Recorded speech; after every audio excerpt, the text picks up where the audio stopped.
Ninakusalimu kwa jina lipitalo majina yote, jina la Bwana wetu Yesu Kristo. Ninakualika katika mfululizo wa masomo ya kesha la asubuhi. Leo ni Septemba 29 mwaka wa 2025. Katika siku ya leo tunaenda kuiangazia mada inayosema mvuto binafsi ni nguvu. Tuombe. Mtakatifu, mtakatifu, Baba yetu na Mungu wetu uliye mbinguni, tunakushukuru kwa sababu ya nafasi ya pekee ambayo umetupatia. Asubuhi ya leo tunaomba utusamehe dhambi zetu, ukatutakase, ukatusafishe, ukatushike kwa mkono wa kuume wa haki yako, nawe ukatupatie nguvu. Tufundishe njia zako ili tukujue wewe. Asante kwa ajili ya kila mmoja ambaye amepata nafasi ya kujifunza somo hili. Wako wagonjwa katikati yetu, wengine wakiendelea kusikiliza masomo haya asubuhi ya leo. Ninakusihi kwa mkono wako wa uponyaji ukamguse kila ambaye hawezi, nawe ukampatie nguvu, akaponyeke, akaamke akiwa anakushukuru. Asante kwa ajili ya siku ya leo. Asante kwa utendaji wako mkuu. Asante kwa ajili ya uponyaji. Enda nasi tunapojifunza somo hili katika jina la Yesu. Amina. Mvuto binafsi ni nguvu, mada iliyojengeka katika kitabu cha Wimbo Ulio Bora sura ile ya 4 aya 15. Neno la Mungu linasema, wewe ndiwe chemchemi ya bustani yangu, kisima cha maji yaliyo hai, vijito vya Lebanoni viendavyo kasi. Ni kupitia mwingiliano binafsi na ushirika ndipo watu hufikiwa na nguvu ya Injili yenye kuokoa. Hawaokolewi kama kundi, lakini kama mtu mmoja mmoja. Mvuto binafsi ni nguvu. Inabidi ufanye kazi pamoja na uwezo wa Kristo, kuinua pale Kristo anapoinua, kutoa kanuni sahihi na kuzuia maendeleo ya ufisadi wa ulimwengu. Ni kuieneza neema ile ambayo Kristo peke yake anaweza kuitoa. Ni kuinua, kupendezesha maisha na tabia za wengine kwa nguvu ya mfano safi uliounganishwa na imani ya kweli na upendo. Kupitia katika dhambi, wanadamu kwa ujumla wake huvurugwa, akili inapotoshwa, mawazo yanaharibiwa, uelekeo wa roho hushushwa hadhi. Kuna ukosefu wa dini iliyo safi, ya utakatifu wa moyo. Uweza wa Mungu unaongoa haujafanya kazi katika kufanyia tabia matengenezo. Nafsi ni dhaifu, na kwa sababu ya upungufu wa nguvu ya kimaadili ya kushinda, imechafuliwa na kudhalilishwa. Kwa moyo ambao umetakaswa, yote yanabadilishwa. Badiliko la tabia ni ushahidi kwa ulimwengu wa Kristo anayekaa ndani.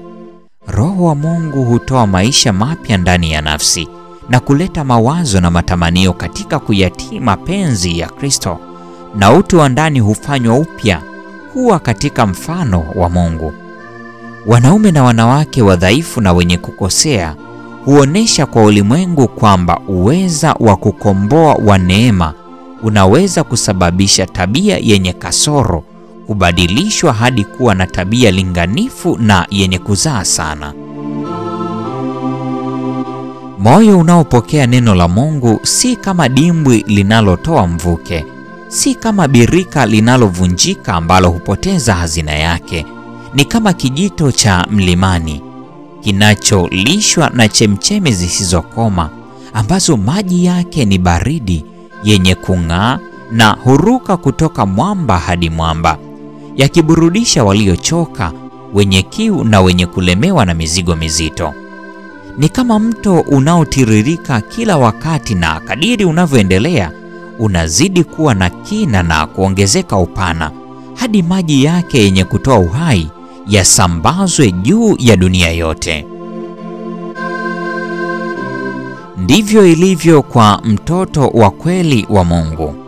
Dini ya Kristo inajidhihirisha yenyewe kama kanuni iliyoenea yenye kujaza nguvu ya kiroho itendayo kazi iliyo hai. Wakati moyo unapofunguliwa kwa mvuto wa mbingu wa ukweli na upendo, kanuni hizi zitatiririka tena kama vijito jangwani na kusababisha matunda kuonekana mahali ambapo kwa sasa kuna ukame na uhaba. Kadiri wale ambao wamesafishwa na kutakaswa kupitia maarifa ya ukweli wa Biblia watakavyojishughulisha kwa moyo wote katika kazi ya kuokoa roho, ndivyo watakuwa kwa kweli harufu ya uzima iletayo uzima. Na kadiri kila siku wanavyokunywa kutoka katika chemchemi isiyokwisha ya neema na maarifa, watagundua kwamba mioyo yao wenyewe imejazwa hata kufurika kwa Roho wa Bwana wao, na kwamba kupitia huduma yao isiyo na ubinafsi, wengi wanafaidika kimwili, kiakili na kiroho.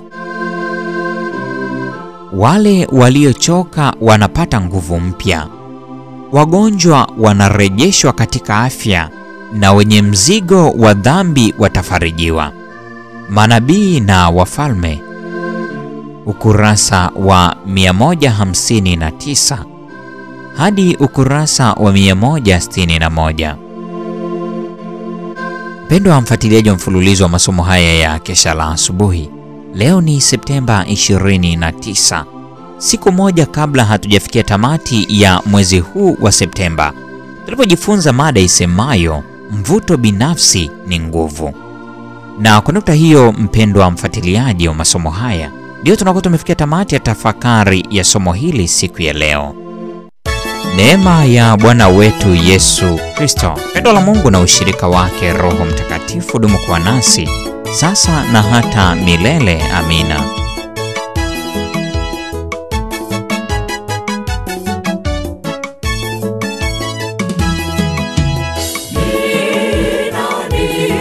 Yusufu wa leo kati yetu ni nani?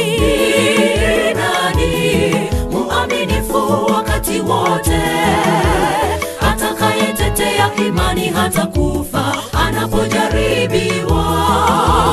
Mungu wetu atahitaji waaminifu wa kweli, wa kurithi uzima wa milele.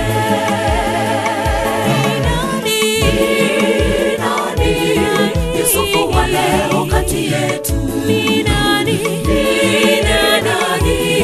Muaminifu wakati wote, atakayetetea imani hata kufa anapojaribiwa.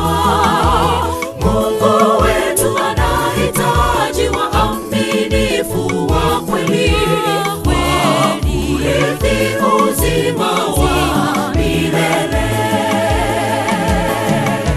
Uaminifu sifa ya Yusufu, kwa nini nimkose Mungu? Mungu muumbaji wangu, kwa raha kitambo tu. Uaminifu sifa ya Yusufu, kwa nini nimkose Mungu? Mungu muumbaji wangu, kwa raha kitambo tu.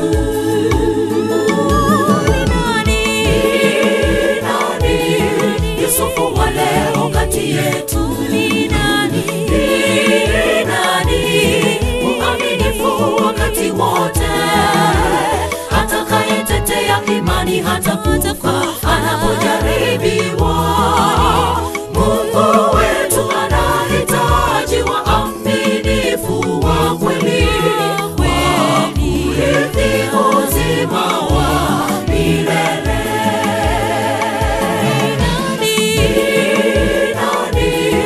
Yusufu wa leo kati yetu ni nani?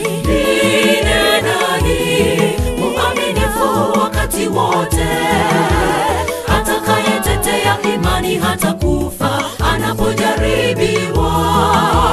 Mungu wetu anahitaji waaminifu wa kweli, wa kurithi uzima wa milele.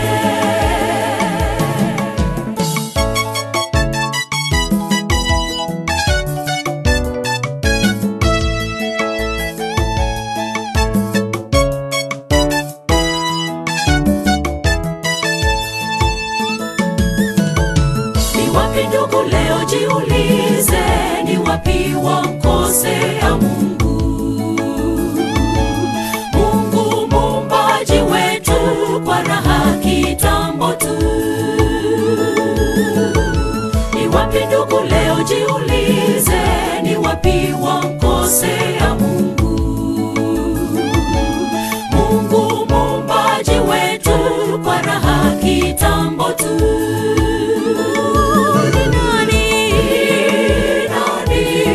Yusufu wa leo kati yetu ni nani? Mwaminifu wakati wote, atakayetetea imani hata kufa anapojaribiwa. Mungu wetu anahitaji waaminifu wa kweli, kurithi uzima wa milele.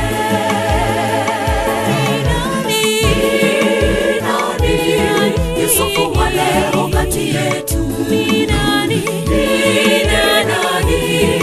Mwaminifu wakati wote, atakayetetea imani hata kufa anapojaribiwa. Mungu wetu anahitaji waaminifu wa kweli, wa kurithi uzima wa milele.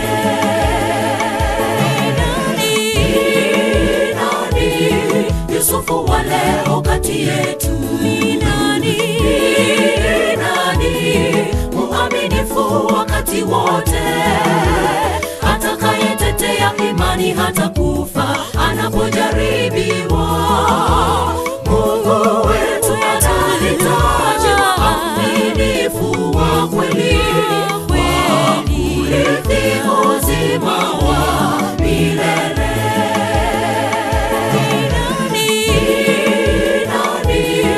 Yusufu wa leo kati yetu